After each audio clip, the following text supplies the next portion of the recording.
Surat સારોલીની textile માર્કેટમાં લાગી હતી આગ. બીજા માળે શોર્ટ સર્કિટના કારણે સવારે 7:30 વાગ્યા આસપાસ આગ લાગી હતી. ફાયર વિભાગ દ્વારા બ્રિગેડ કોલ જાહેર કરાયો હતો.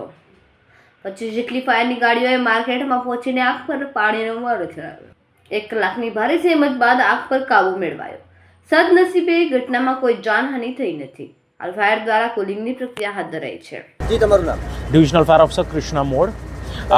ગોડાદરામાં નિધિ ટેક્સટાઇલ માર્કેટ છે, એના બેઝમેન્ટમાં કંઈક કારણોસરથી આગ લાગી ગઈ હતી, જેના કારણે જે વાયરિંગની પ્લેટ અને મીટર પેટીને એનામાં કંઈક આગ લાગી હતી. ધુમાડો વધારે હતો, જેથી અમારે ફોર્સ એન્ટ્રી કરીને અંદર ફાયર ફાઇટિંગ કરવું પડ્યું હતું.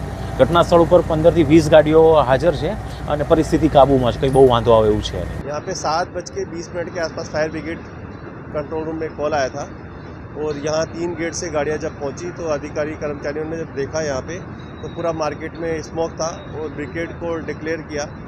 उसके बाद में तमाम अधिकारी कर्मचारी यहाँ पहुँचे फायर ब्रिगेड के और करीब 20 से 25 गाड़ियाँ यहाँ पहुँची हुई है.